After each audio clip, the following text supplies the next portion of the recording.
everyone, and welcome to How to College for First Gens, our podcast where we have real conversations about what it's like to be a first generation student. If you're a new listener, our goal here is to democratize knowledge that we've gained along the way, learn a bit more about the first gen experience, and hopefully help others going through some of the challenges we've experienced by sharing lessons learned from fellow first gens.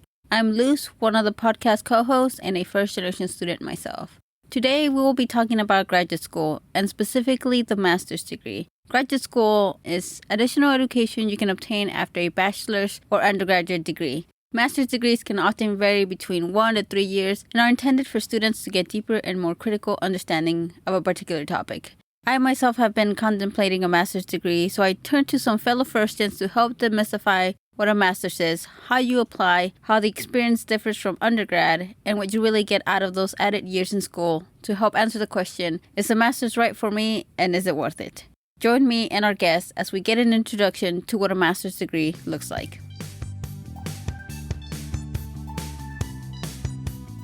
Our first guest today is Blanca, a current senior at Santa Clara University who has just recently applied to a master's in student affairs. Blanca, why don't you go ahead and introduce yourself? Hi everyone, my name is Blanca. I'm a first generation college student. I currently go to Santa Clara University. I'll be graduating in June with a Bachelor's of Science in Ethnic Studies and Psychology. My parents immigrated here from Nicaragua. I'm also a first generation American. Also going to be going to graduate school in the fall at the University of San Francisco, where I'll be attaining a Master's of Arts in Higher Education and Student Affairs. Cool. Well, thank you so much, Blanca, for being here today. Why don't you just tell us a little bit about what your college journey has been like in general, how you got to where you are now? Ever since I was little, my parents instilled in me the importance of education and the importance of college. I started my undergraduate college searching my junior year, researching them, creating a list of colleges I wanted to apply to. I come from a low-income family. I came in as a psych major, thinking I was going to go to music therapy after I graduated, so I declared music. Then I dropped music, then minored in ethnic studies, and then eventually declared a major in ethnic studies. I'm really passionate about racial justice, social justice, gender justice, and the combination of both of those provided me the best educational foundation to be able to have a career in racial justice. During college, I worked all 4 years at Starbucks.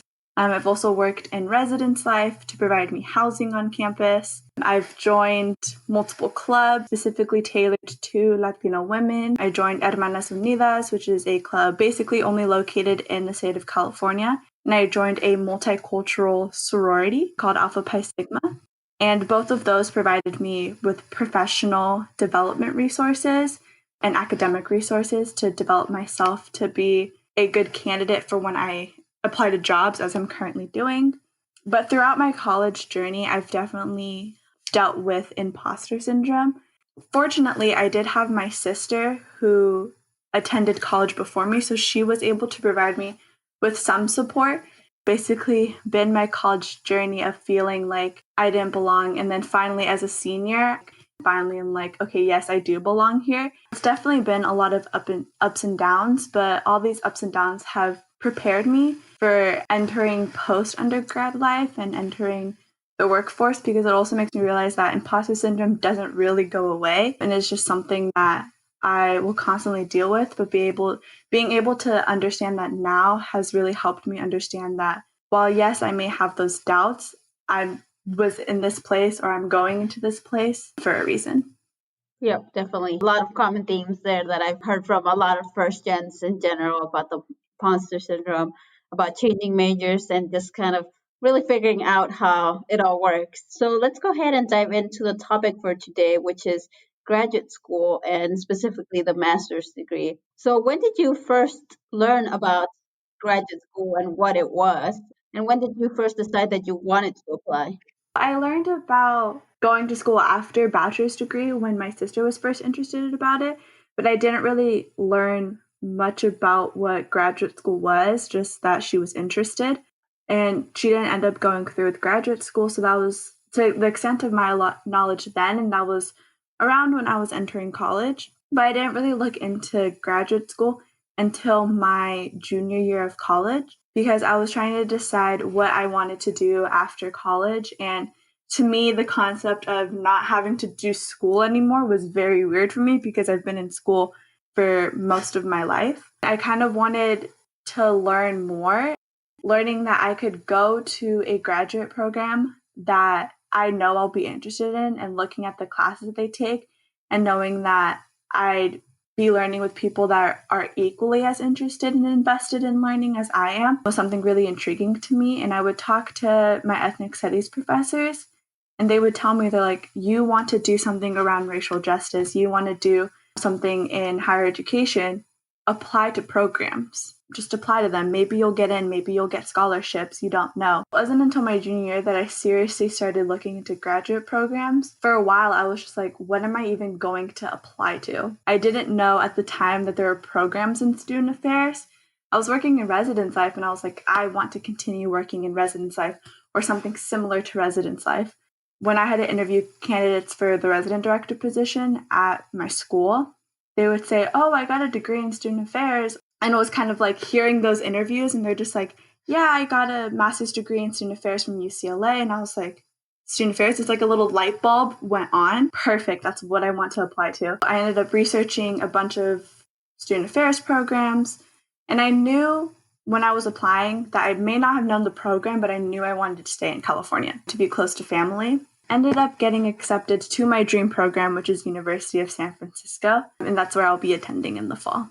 Obviously, you had an interest in student affairs, but why did you decide that doing a master's was the right path? Is student affairs something that you couldn't have gone into with just a bachelor's degree, or did you have to have a master's degree? What guided that decision for you? Well, one, I knew I did not want to do a PhD program. Do not want to be in school that long. I want a 2 to 3 year program because I also knew myself and I was like, yes, I love learning, but I know if I continue for too long, I'm going to eventually get burned out. So I narrowed it down to not PhD right now. When it came to deciding whether I could have just gone into the field with a bachelor's degree or if I needed to get a master's, I didn't necessarily need to get a master's. There are student affairs positions where they only require a bachelor's degree, but a lot of them heavily prefer a master's degree. So I knew at some point I would enter this entry-level student affairs position, but I would need to get a graduate degree to be able to move up. So I decided rather than hitting that roadblock later down the road when I'm looking for another job or I'm looking for a promotion, just to get that right off the bat so I can present myself as someone who already has a degree in what they're looking for. I also wanted to be able to have more of a framework of what student affairs is, and I thought that education was the best way to do that while also working in the field. So I'm currently applying to jobs within the student affairs profession, but I wanted to be able to have that critical lens of what a student affairs professional is, especially during these times. I wanted to have a racial and ethnic justice component to it beyond just my bachelor's degree and learning more, so I can approach the positions that I will hopefully be in more critically and be able to better suit people of color. Gotcha. That's very interesting. You'll be doing your master's program and also working at the same time. Yes, so the program that I'm attending at the University of San Francisco is a part-time 2-year program. So it only meets 9 times a semester on the weekends. It allows for people to still work. Right now I'm looking at different jobs in universities in the surrounding areas to be able to get student affairs experience while getting my master's degree. When I end up applying for jobs again, maybe after my master's degree or a few years later, I can have both the education experience and the professional experience to present myself as the best candidate. Some students decide to go into the work first and really see whether or not that is something that they're interested in. So then go back and pursue that master's degree. Why pursue the degree right after your undergrad? And how does this master's line up with your more long-term personal and professional goals? Yeah, so to address your first question, I tried to decide for a little bit on whether I wanted to take a gap year or go straight into a program. But after reflecting on that, I knew myself and I was like, if I take a gap year, I would get so invested in what I'm doing career wise and I would never go back. I just need to go straight into the program. I know I still have a couple years left in me to be able to continue school. Yeah, gotta work with that momentum when you have it. Exactly. Undergrad is tiring. I'm definitely tired 4 years later, but I know that I still have some momentum in me because I'm the type of person that's very invested in what I'm doing. I have to apply now. If I apply now, I will never apply. And that's not necessarily a bad thing. I knew in myself that I wanted to continue my education. I wanted to get a master's or a PhD, but I didn't want to run the risk of never doing it. And I'm going straight. We'll see if that momentum lasts longer than a couple months. I'm hoping it does. Answer your second question of how it lines up with my personal goals. I'm the type of person that I will give myself 100% to whatever I'm doing, job-wise or passion-wise. I really wanted to work in a career that I'm passionate about. Personally, I'm passionate about racial justice and gender justice, that field. I wanted to work in a career centered around that. In my experience as an undergrad, as a person of color, I go to a predominantly white institution. So I'm constantly advocating for people of color on my campus, advocating for their needs, advocating for their resources. And it's a passion of mine. And I was like, I want to continue doing this, but on a scale where I'm able to make a difference. I want to be able to be in those conversations about policies that are being made, about changes that are happening at a university that directly affect students of color. And I was like, if I'm very passionate about this as a 21-year-old, I know that I'll be passionate about it years down the line. So I wanted to create that into professional goals that I have. And that's why I applied to student affairs programs. And I want to be a student affairs professional for needs of students like me so they can have a better experience than what I had as an undergrad, specifically for students of color and specifically for first generation college students. I also want them to be able to see someone in a leadership position that represents them. I want first generation students to be able to see me and be like, she's a first gen student. If she was able to do it, I can do it too. I can graduate from undergrad too. So that's why I applied to master's. That's kind of why I'm motivated to be in the career and be in the profession that I am in. That's how like my personal and professional goals line up as well. That's awesome. I think a lot of that advocacy work is super important, and that being a role model for others, I think that's great. I'm really glad that you were able to find that early on in your undergrad degree to see that that's something that you really valued, that's something that you wanted to do after undergrad. Now we're going to dive into what the application process was like. Why don't you tell us a little bit about what it was like to do the application, what needed to go into a application for a master's program? I will be the first in my family to attend graduate school and receive a graduate degree. And that went into me applying for graduate school because I did not know where to start. I had all these questions. How do I apply for financial aid? How do you even look up what a graduate program is? I had all those questions in my head. I was having headaches every single day because I had so many questions. I was like, I don't know where to start. And I would talk to my family and I would talk to my sister about it. And they're like, we don't know either. You are the first one to do this, so we don't know. Like, we're here to support you. We're here to help you any way we can. And so I was like, okay, let's go back to 4 years ago when I was applying to undergrad. Used the same mentality I had when applying to undergrad to apply to graduate school. Obviously, there's no common app anymore for graduates. You're applying at the specific university's website, which was different because I thought there was a graduate school common app like there is for undergrad, and you just hit all the universities you want to apply to. It's not like that. Application for every single school. And I was like, oh my God, so much more time consuming. I kind of wrote down all the questions I had, and I was like, I need these questions answered. So I reached out to the Lead Scholars Program at my school, which is our first generation college program. And I was like, help me, please. That's literally how I phrased the email because I was like, I don't know what I'm doing.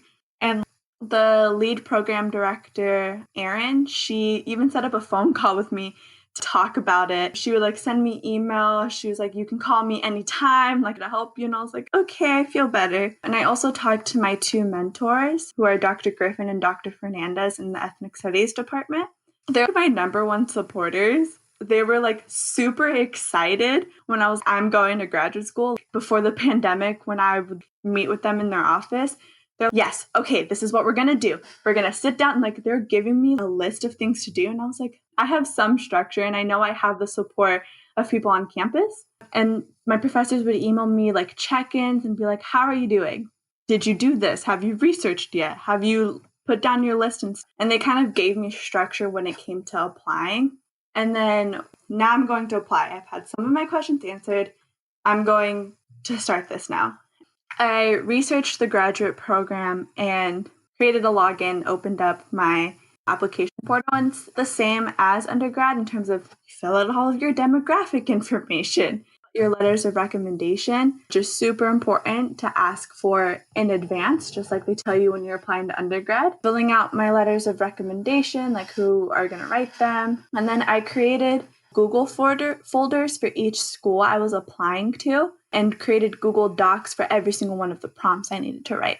And then put the prompt in the doc, and I was able to write it and write out bullet points of what I wanted to say, and then word vomited onto the paper and then fine-tuned it. And then I ended up sending it to my mentors to proofread and was, please tell me if this is trash. And they would comment and they would hype me up too in the comments, which was amazing. It made me feel so much better about myself. And I ended up doing that. I also ended up talking to people who went to the programs. I talked to one of the professors for the program I'm attending in the fall. I talked to one or two students that also attended the program to kind of learn more about it, and it solidified why I wanted to go into the program and if it was a right fit for me, which also definitely helps, especially if you talk to people that are currently in the program or currently teach in the program, because then they'll remember you and be like, well, look at your application. She was contacting us. She seems invested, which is also a perk for applying.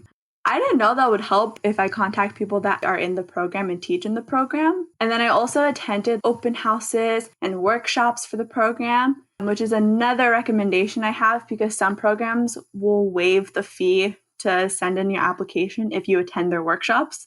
Look out for those. I ended up getting my application fee waived. But for me, what helped me fill out this application after I thought of my million questions was creating my own to-do list on my iPad. And I was, okay, I want rough drafts of these done by this day. I want my resume done by this day, and setting those hard and soft deadlines for me so I was able to submit my applications on time. A lot of these applications open up in August. For me, being able to create those to-do lists really helped me structure my time. For when I did enter school and did begin school, I was still able to keep up with my to-do list because I had that structure. I even put Google Calendar reminders. It would send me a notification on every single device I have. You're submitting your app. You need to have this done. I could not escape that deadline, which is really beneficial for me. So that's how I worked through the application process. Because doing my to-do list and all my reminders, I ended up submitting all my applications by December 1st.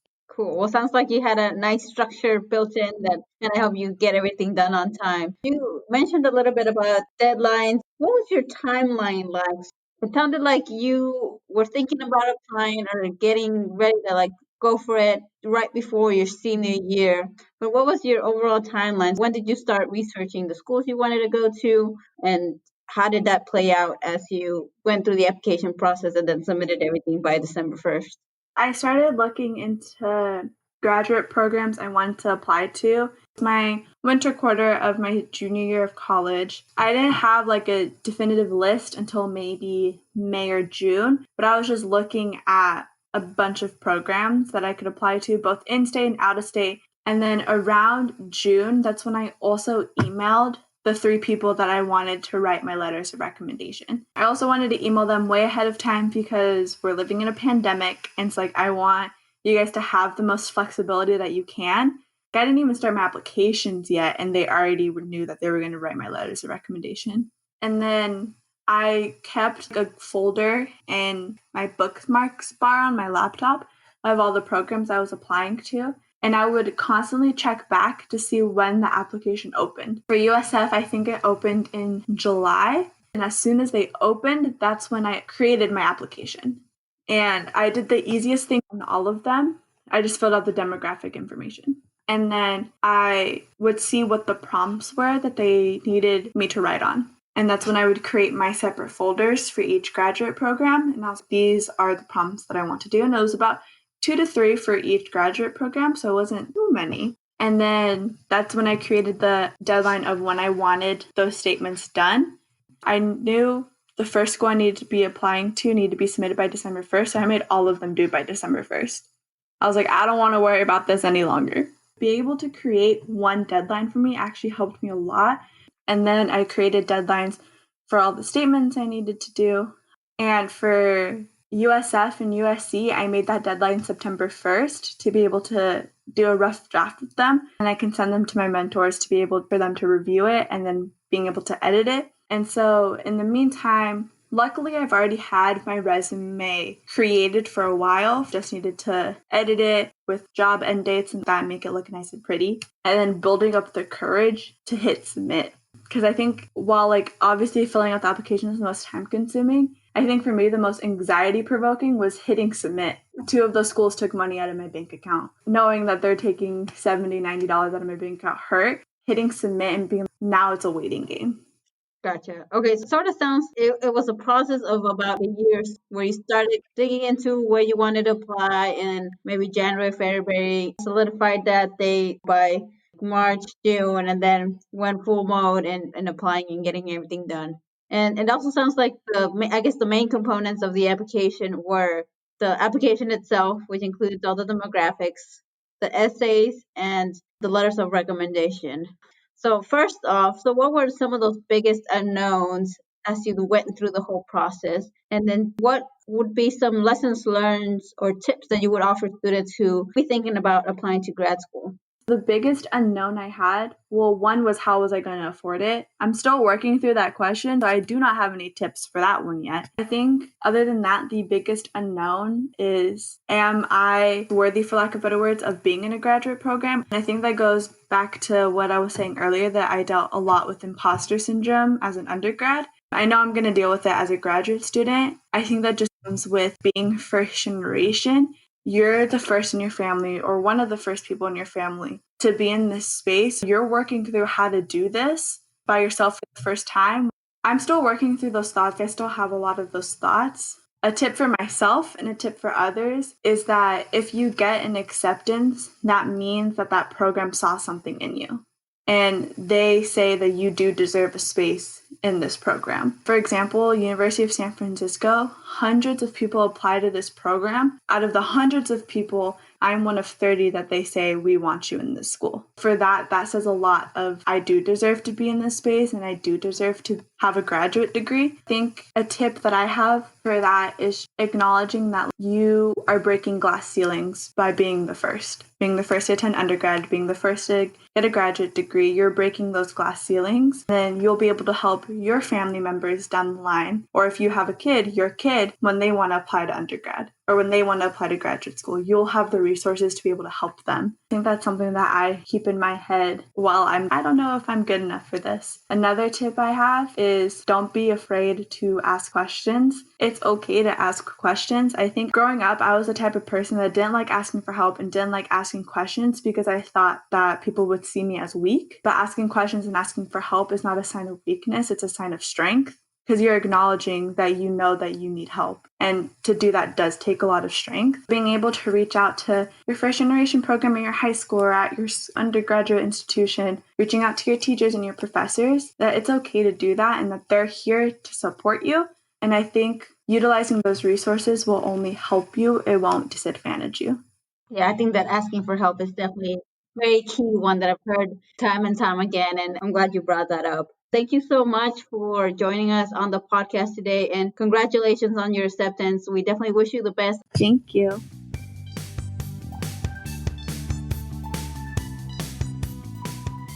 Our next guest is Aileen, a college graduate who first went to the workforce but is now currently doing her master's part-time in engineering while continuing to work as a consultant. Aileen, thank you for joining us, and why don't you go ahead and introduce yourself to our audience? Hi everyone, thank you so much for having me. Like Luke's mentioned, my name is Aileen Tapia. I am a first generation college grad from El Paso, Juarez border cities. I was mostly raised most of my life in Juarez until I moved to El Paso to continue middle school and high school. And so that was a little bit of a culture shock whenever I made that transition. I majored in industrial engineering at the University of Texas El Paso, go Miners, and I am currently doing my master's there as well in systems engineering. When I graduated high school, I had no idea what a resume was, and I am proud now to say that when I graduated college, I graduated with 5 different internships. The college experience really helped me figure out what I wanted as a career and what I wanted to pursue. And right now, I'm working as a management consultant at Accenture, which is a high-tech consulting firm, and I'm currently based out of Dallas. And super happy to be here, giving back to the community. It's probably my biggest passion. Congrats, by the way, on all of those internship opportunities and offers. That's awesome. Just so that I get this straight. So you went to school in El Paso, but you're now in Dallas for work, but are doing your master's remotely. Yes, I graduated in 2018. I moved to Houston, Texas, actually first, and I just recently relocated to Dallas. This summer, I started back my master's because of COVID. I was like, what else am I going to do with my free time? When I graduated, I always knew that I wanted to do my master's, but I just really wanted to work, and I did some dual credit courses through my undergrad. I actually graduated with half of my master's degree already taken care of. And last summer, I was like, I'm just gonna put my foot down, actually submit the application, do the whole process to start my master's. And I started last summer. COVID gave me a lot of time to focus on my academics. And one of the reasons that it took me more than a year to go back to getting my master's was that whenever I graduated, I really wanted to work, but I didn't know going into consulting how much time that was going to take away from my life. And it is an industry where it tends to travel, it tends to be fast paced. And so I just didn't want to overcommit. That was my thought process. Like, let me go work, let me figure it out first. And then whenever I feel ready, I'll go back to school. And it just so happened that I was ready. I was at the point in my career where I feel that I knew what I was doing. And then COVID happened, everything aligned. Yeah, that makes a lot of sense. I actually wanted to work as well because I didn't have any money. And it's like, well, I need money. So I'm going to go get a job. Right? And as an engineer, it was they're gonna pay me this much. Let me start making some money and then I'll figure it out. So you mentioned that you already knew that you wanted to get a graduate degree while in undergrad. I guess when exactly did you know that that was the case? And when you did, how did you choose the appropriate courses to fulfill that master's that you wanted to pursue? I think really when that seed started, that was my high school senior year. I took circuits pre-AP course and we did a circuits project and I was just so fascinated with circuits and my team let me down and I was doing the whole project on my own and I didn't mind it because I thought it was so cool and so fun. And Aileen, senior year in high school, thought circuits, I think, because I didn't really know, that's what electrical engineers do. So let me go for electrical engineering. Second class, freshman year, it was intro to coding. I got frustrated, so scared. I found out real quick that coding was not for me, which is totally fine. And that's like the first time that I actually had to think about what major I want to pursue. And thankfully, I ran into 2 amazing mentors that they're still my mentors till this day. And I sat down with them and we went through every single engineering degree plan. And it was like for mechanical engineering, like thermodynamics, nope, I don't like that. We got to industrial engineering and I wasn't like a fan of it, but I didn't hate it. Then let's go with it. And I fell in love with it. I really like the fact that industrial engineering takes you to the business side and also you learn a little bit about the technical side. So you're able to go back and forth between the two.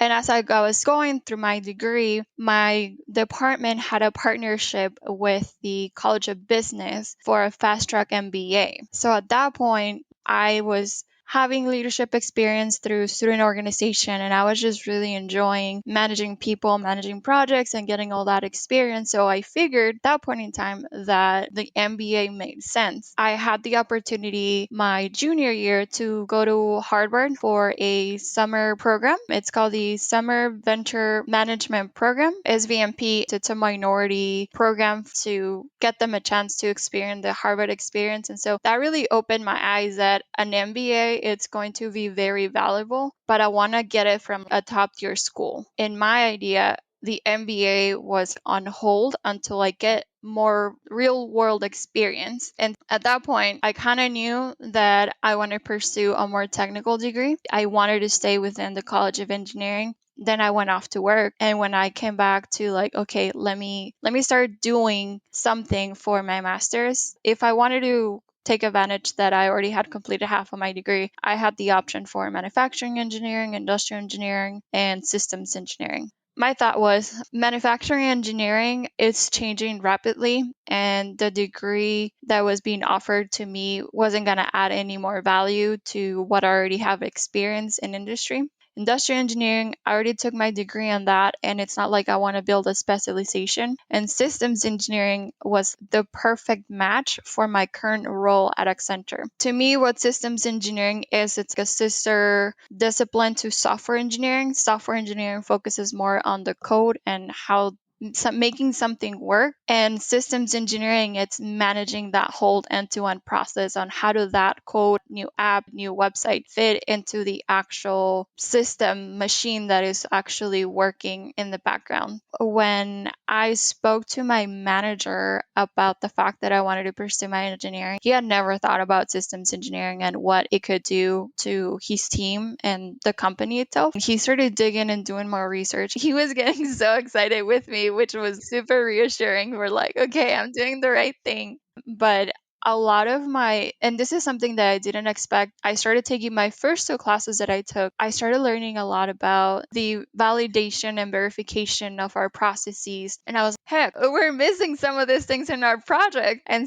going through homework and doing a little bit more reading, I brought it up to my manager. Hey, I'm learning this in class and I see a gap in our project, and I think this could be super helpful for our productivity and just quality assurance capabilities. And he was, Aileen, and this awkward pause and like, you don't know what they're going to say. And he was, go do it. Like, what are you waiting? And I was, okay. So he gave me a lot of autonomy, and just him knowing I'm doing my master's and academia is backing where I'm learning has helped me a lot in my career. And I never thought that my master's was going to be so transferable to the line of work that I'm doing, but I'm so happy that since probably month 1, I'm seeing results and transferable skills that are helping me amplify my brand, continue expanding my career, and getting myself more credentials to boost my credibility as a contributor. That's really awesome that you are able to see those holes at work and then fill them with what you're learning in graduate school. You started working and happen to have some graduate school courses that you had taken, but weren't quite yet, I guess, enrolled in the grad degree program.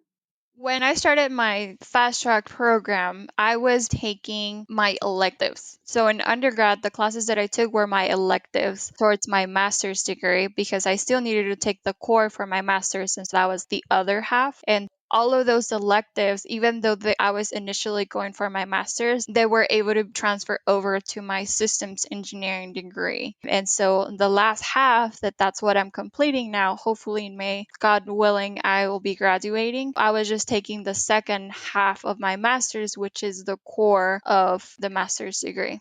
What was the application process like for you then? Because you went back to the same school you did undergrad. So did you have to reapply for your master's degree, and what was that like? I did have to reapply for my master's degree. I still had to write my letters of recommendation. I still had to do the statement of purpose. But what really helped me was that they waived my GRE scores. And so when I applied to the Fast Track MBA program, I had to take the GMAT. And so I took that when I was in undergrad. They accepted my GMAT and the fact that I had a previous engineering background to supplement for the GRE test. However, I do think it really helped me the strong relationships that I have with my faculty. I think for students that are potentially thinking about grad school or are interested in a program in their same college, I think leveraging those relationships with faculty is one of their best friends. Not only because I think my application process was facilitated because the department already knew who I was and I completed all the requirements, it helped me secure funding. Even though I'm a full-time employee, I'm not paying for my master's. So if I hadn't networked enough when I was an undergrad, I would have, I think, a less pool of people that I could reach out for a letter of recommendation.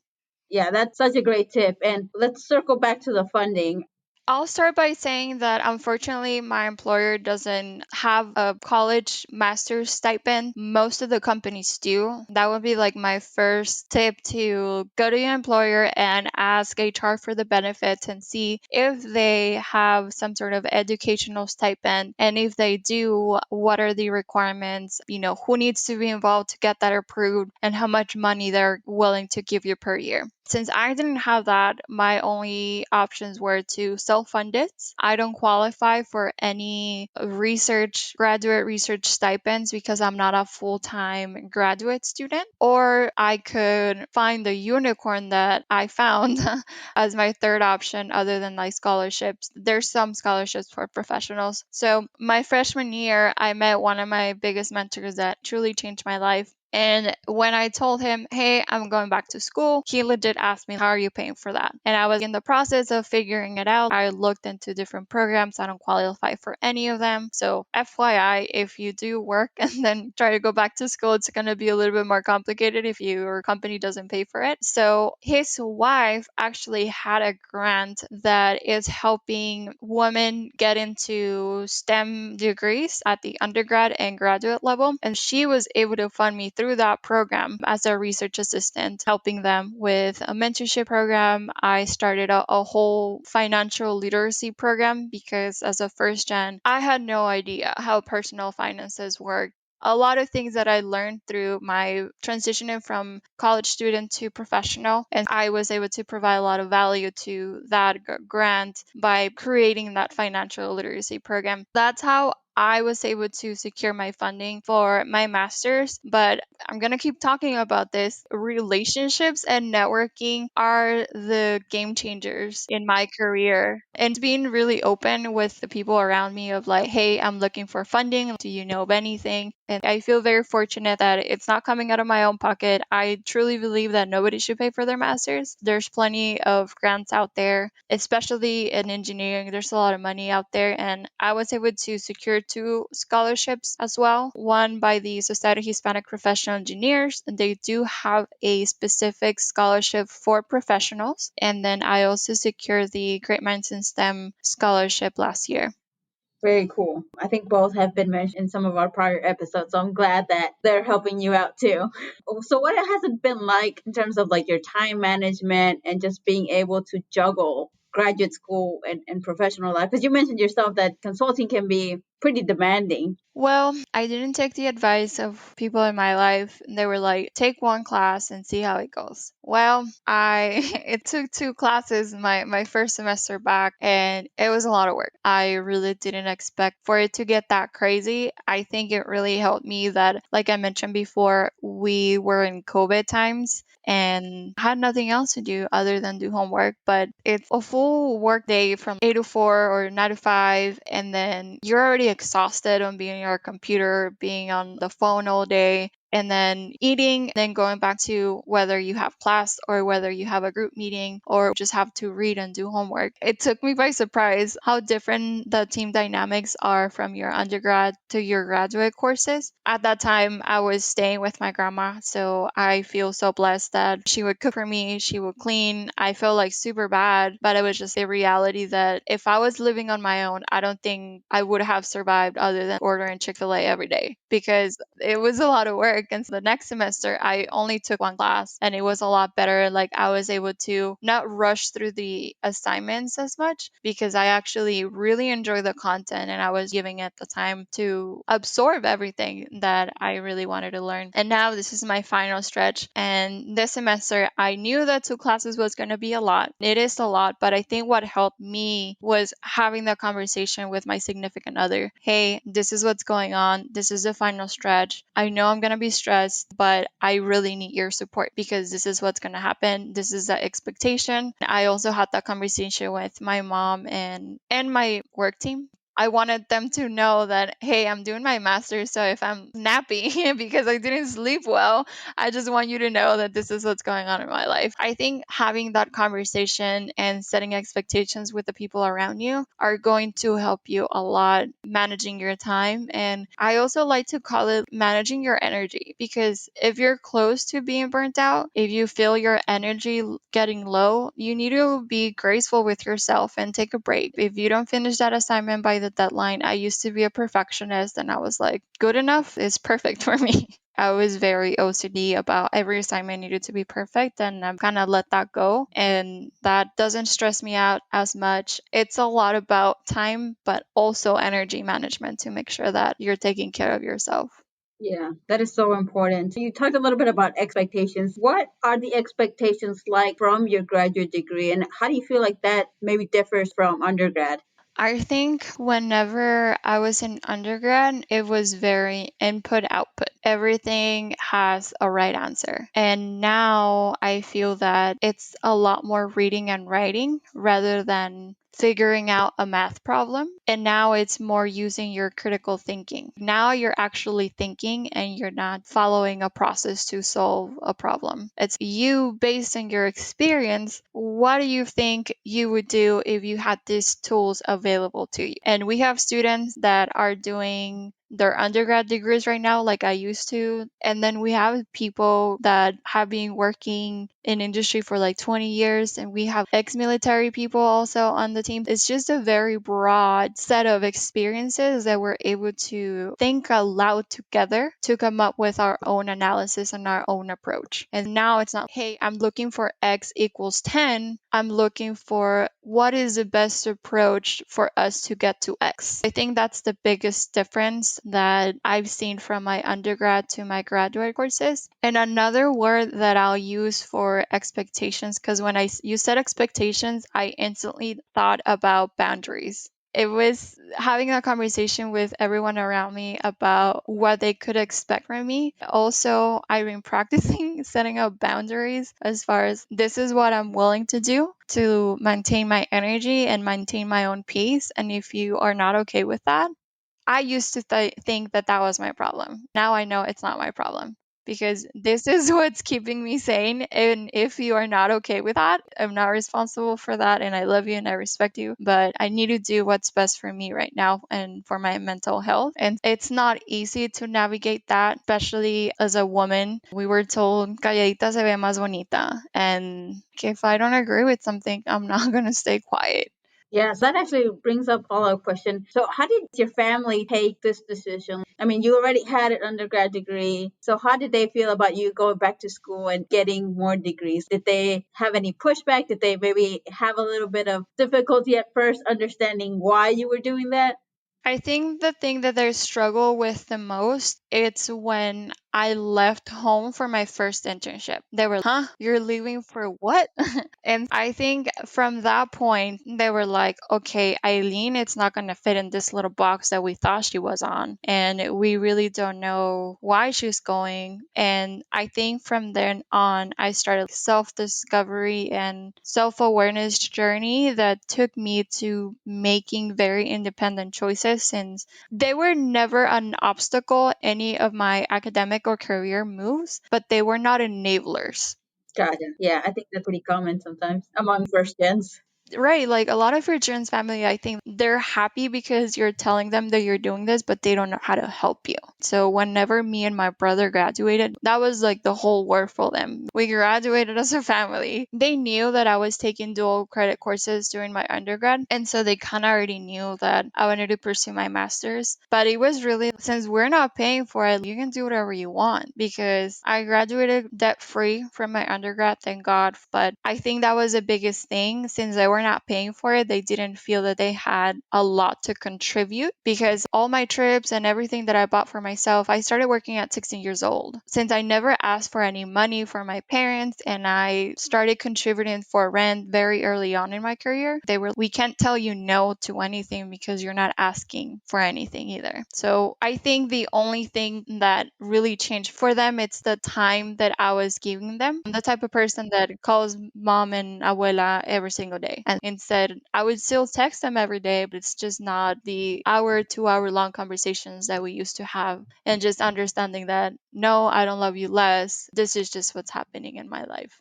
I guess my last question for you is if you could summarize some of these tips for other students that are thinking about going to grad school, what would those be? I think I would start from within. If you feel that going to grad school, it's going to fulfill your purpose, it's something that you're passionate about, it aligns with your academic and career goals, then you should go for it and use those relationships, whether family, whether mentors, faculty, people on this podcast. Don't be afraid of reaching out and using your resources. And I don't know why we don't do that enough, at least me and my Hispanic community, of reaching out for help. Help, it's not a sign of weakness. Really leverage those relationships. One of my personal quotes, it's not who you know, it's who knows you. Other people will open the opportunities for you to succeed. You want to be in front of the people that are going to open opportunities for you, whatever those opportunities might mean for you. And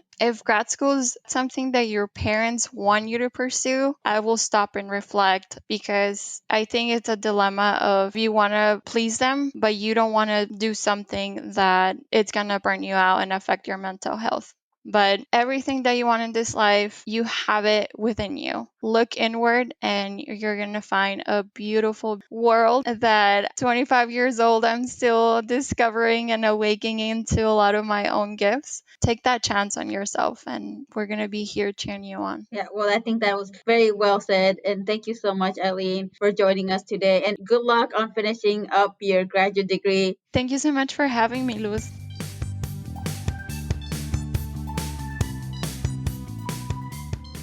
Our final guest is Chris, a college and grad school graduate who got his master's in accounting.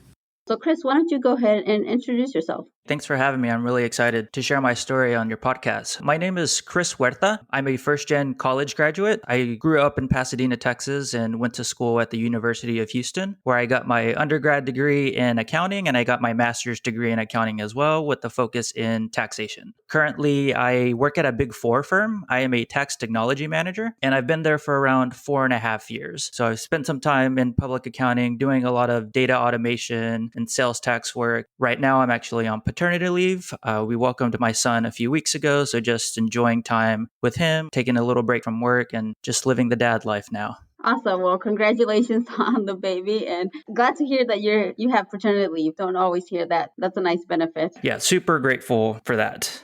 Can you tell us a little bit about just your college journey in general and how that went? I mean, as a first-gen college graduate, my story's not that different from everybody else's. I'm the oldest of 3 in my family. So being the oldest, you kind of always had to set the example. And my parents immigrated here from Mexico. So education was our out to get out to be successful. So I knew that I had to go to college. The question was how. I didn't have any immediate family that went to college. I didn't really have any resources to ask or to get guidance from. Even at our school didn't really have a dedicated college program at the time. We had counselors, but there wasn't a lot of good information that they had for first-gen students. So it was really up to me to self-educate on what needed to be done. At the same time, my fiance, now wife, she was undocumented at the time, trying to navigate really the first-gen college experience as somebody who has never heard about college, and then somebody who has to jump some extra hurdles like that. So really, it was that grind of trying to find information that was helpful to me, but then also helping my wife figure out where she could find resources for herself. That was also a different experience that really molded my time during college. It's what got me involved on campus and in the community, and a lot of the stuff that y'all are doing now, I did in college. And those challenges, those hardships on just trying to get in really molded my time there. Yeah, the college journey was mostly self-education and then just trying to figure it out. An all too common experience among our first gens for sure. Let's go ahead and dive into the topic for today, which is graduate school. So when did you first learn about graduate school? After I learned that college was a thing, I kept on hearing the term called graduate school, and I didn't really know what it meant. I just thought it didn't apply to me. Going to college, I was like, okay, well, I made it to college. I don't know that I need to do this graduate school thing. It wasn't until my sophomore year in college where I was a mechanical engineering major and I transferred into the business school to do accounting, where they kept talking about the master's program. And I went to school at the University of Houston, and they have this 5-year master's program where you would do your undergraduate in 4 years and you would get your master's in 1 year. That's kind of the first time I heard about it and became a thing that was attainable to me. So once I saw that, the business school really pushed that 5-year master's program. And after that, things kind of just started to line up. As an accounting student, a lot of people who graduate in accounting are going to take the CPA exam. Well, in order to take the CPA exam, you need a certain amount of hours and a certain course requirements. And in order to get those course requirements, that's where that 1-year master's came in, where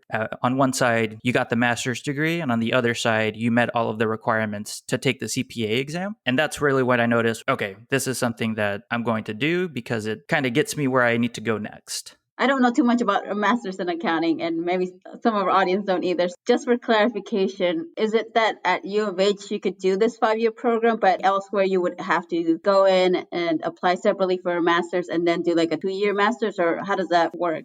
Accounting is really interesting, especially in Texas, because a lot of the large Texas schools offer this sort of 5-year master's program. So if you're already set on accounting, a lot of schools in Texas, and there's other schools in other states as well, they kind of have this integrated program where you do your undergraduate degree, and if you want to, you can apply for the master's program, and it's same curriculum, same classes, part of an integrated curriculum to where you just have to do 1-year master's instead of 2. Unlike other programs where it might take 2 or more years to do the master's, I was fortunate enough to find myself in a situation where it was available in kind of this bundle, where it just made it that much easier for me to go to graduate school. I had also applied to graduate school at other universities as well. Some of them would have required a 2-year master's program, even if it was for accounting. And some of them would have allowed me to transfer what I had done at U of H and also do my master's in 1 year. It's really something that's unique to the accounting program, but I've seen similar things with architecture programs at other universities as well. A lot of these degrees or career paths where master's degrees are a little bit more common. A lot of universities have these sort of integrated programs that make it easier for their students to take that 1 extra year to get that degree instead of taking it over 2 or more years.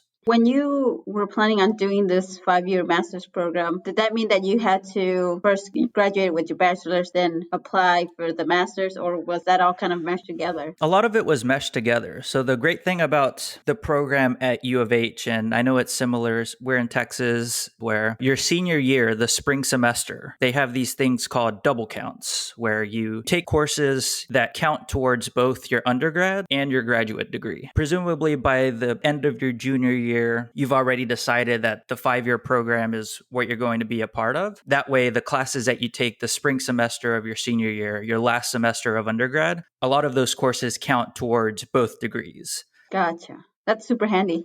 Yeah, it's super convenient. And to be honest, I don't know that I would have considered a graduate degree if it weren't for this program. How does this master's in accounting line up with like your personal timeline as you were figuring out, yes, this is for sure what I want to do? Like it didn't mean like tacking on an additional year that maybe perhaps at the beginning you weren't envisioning. Yeah, so things just kind of started to fall like in puzzle pieces. So the middle of my sophomore year, that's when I decided I'm majoring in accounting. As an accountant, you know that you're going to need a CPA license. And in order to take the CPA, you need those certain hours and certain requirements to take the exam. One option was to graduate with my undergrad degree and find other ways to fulfill those requirements, either take them at a community college or go do a graduate degree elsewhere. Or I could just stay where I was, stay for another year and do that 1-year master's program at the University of Houston, meet my requirements, take my exams. And by the time I graduated college, I would have graduated with an undergrad and master's, obtained my CPA license, which consists of taking 4 time-consuming exams, and also at the end of that, having a full-time job offer.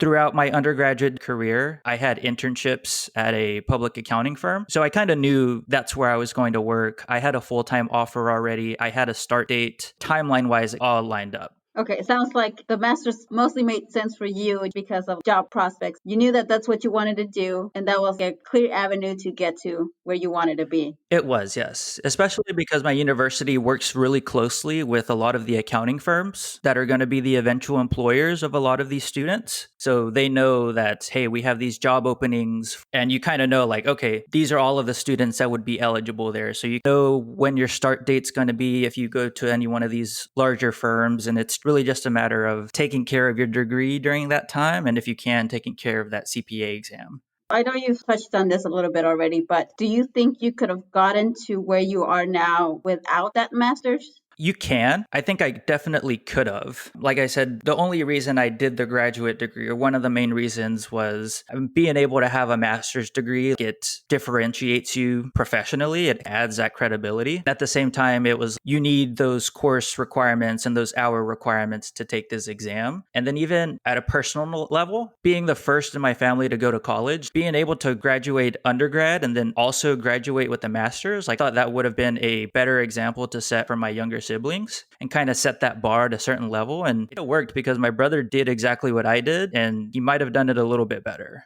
It depends how you look at it. Like from a financial perspective, it definitely was more expensive than the alternative. But I think in terms of the value that I got from it, the relationships I made at U of H, the personal development that I was able to have as I did that 1 year in graduate school, and then just setting an example to my brother and sister, like knowing that they could also get a master's degree, I think that's worth it, even if financially it was a little bit more expensive. Yeah, I love that about setting that example, being that role model. I think that's really important. And kind of going off of something you said, how did you fund that degree, that extra year? How were you able to pay for it? By that point, I was really involved in the business school. So I was able to get some scholarships from the business school, some other scholarships from the university. We had different sponsors. A lot of the public accounting firms had their own scholarships that they would provide to high performing students. So I was able to get some of those scholarships. But at the end of the day, I still had to take out a student loan because even though it's only 1 year of grad school, it's still really expensive. It's still cost prohibitive to many people. And I have classmates who we were the same high performing students, and the only reason they didn't do it was because of the cost. And they said, okay, I could spend $1,000 or $2,000 at a community college to take all of these classes, or I could spend $20,000 for 1 year in grad school. At the end of the day, for them, they were going to meet the requirements to take the CPA exam. They had those same job offers. So at that point, it really does become a personal decision. Are you willing to make that investment or take out those loans? Going off of that a little bit, so how do you think that graduate degree helped you grow as a person? What additional benefits did you get from doing that graduate program?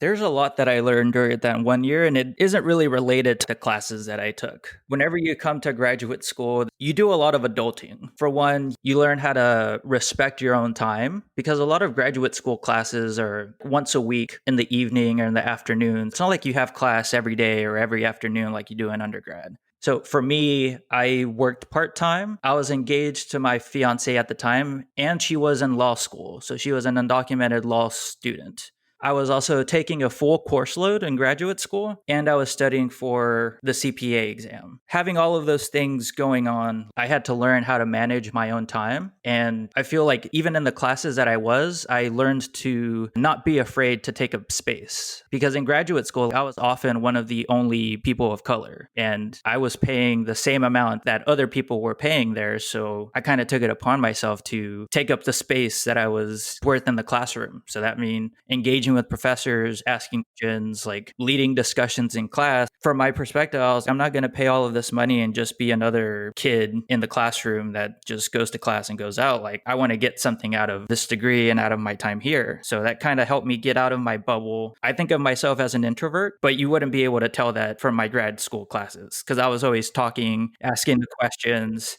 I was always that person where nobody had any questions, I would ask the question. So it definitely, from a personal, it gave me more confidence to take up space, to own my space, to respect my time like everybody else's. Like, I feel a lot of the times as first gen students, we don't want to ask questions or we don't want to ask for help because we feel like we're inconveniencing the professor or inconveniencing the other students in the class. At grad school, I was, you know what, I'm also a student here. I also have questions. I also want to learn. So I'm going to ask the questions.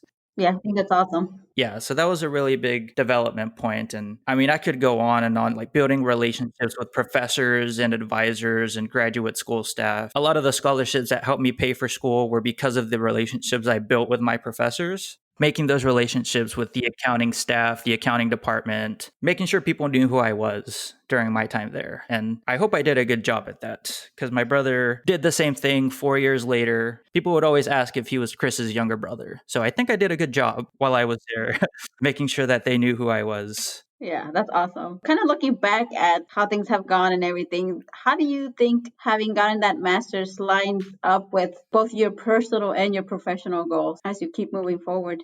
Yep. So it really laid the groundwork for me. Being in the role that I have now, I'm now a manager, and a lot of the work that I do is people oriented. It's owning your space, sharing your expertise, leading other people. And I think to some extent, that's a lot of that I got a lot of in graduate school. I mean, you have those group projects where you pick a topic, you work with a group. And so I think professionally, it was able to prepare me to carry my own weight in these types of professional situations, working with other people, knowing what you're good at, knowing how to ask questions, and knowing how to get information out of people. That's a big part on how it aligned with my professional goals. As far as personal, I'm just glad that I was able to set an example for my siblings. Like I said, my brother, he actually started full-time at the same firm that I'm at. That's really awesome. And whether or not I won't take credit for his success, but I like to hope that maybe I played a little role in it. Yeah, for sure. So y'all work together now? We're not on the same team, but technically, yeah, we work together. We work at the same firm. He'll message me now and then. He's like, hey, like, how do I do this? I'm like, yeah. It's like, I'm a manager, right? No, I'm just kidding.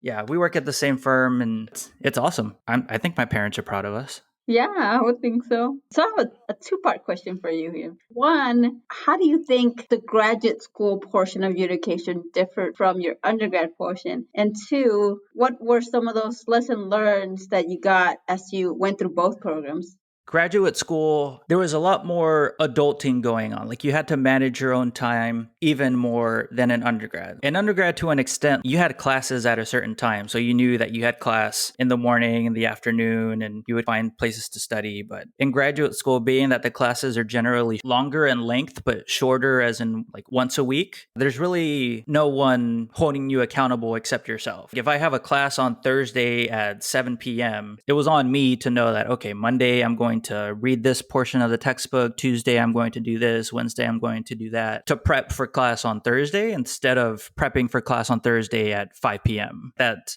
being able to manage your own time even more than you did in undergrad. That was the main part there. And really through both undergrad and graduate school, you're kind of on your own time now. It's a lot different than high school where everything is scheduled for you. You're given your schedule at the beginning of every semester. Like you own your time. You decide when you want to study. You decide if you want to go to class or not. And it's really a time I think for everybody to just understand what it means to take advantage of the time and the opportunities that you have at school. So it's sort of like for graduate school, you more or less have to take it upon yourself to get out of it what you put in.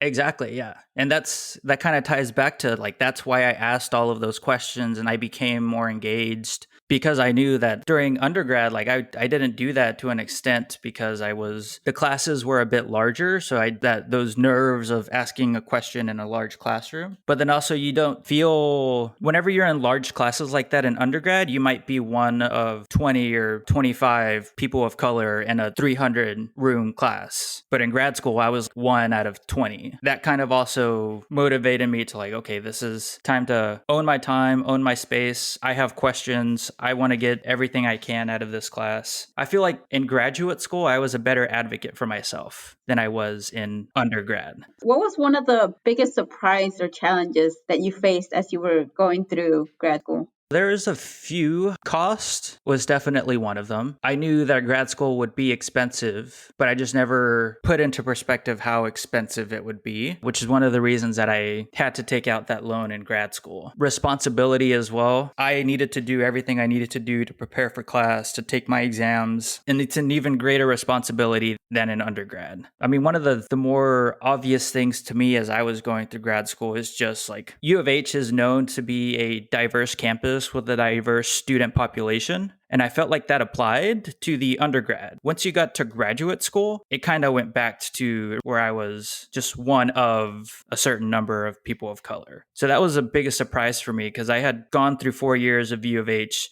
with U of H touting that it was a diverse campus. And it is, but you find pockets of different colleges and graduate schools where only certain people make it to that point. I think that was surprising to me, having that sort of culture shock within the same university and even the same college. Gotcha. Yeah, that's really interesting that even given the same place and same school you were at, there was a shift in the people you were having class with. So to wrap up here, so what would be some tips that you would offer students who may be thinking about applying to grad school in general and maybe applying to a master's program in particular? Definitely, if you're thinking about applying to a master's program, like if it's early on in your college career, definitely consider master's programs at other universities and how you might be able to transfer stuff there. Because one of the things I found is I was applying to graduate school in a different state to do the same thing, master's in accounting, and cost-wise, it would have cost the same to do that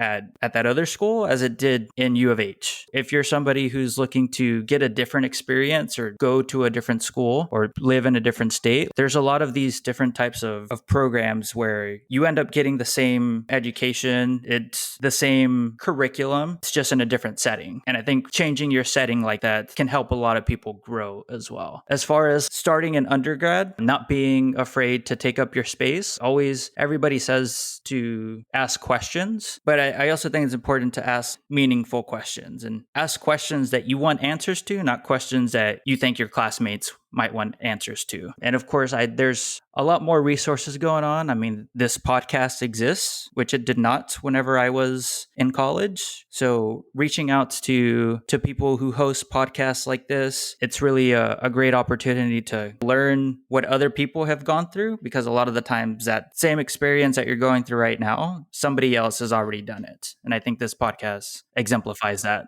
Awesome. Well, those are really great tips, and hopefully our listeners take advantage, and hopefully this has helped them get to know a little bit more about what a master's is and what you can do with one. So thank you so much, Chris, for joining us today. It's been lovely to have you, and thank you for sharing your wisdom. Yep. Thank you for having me.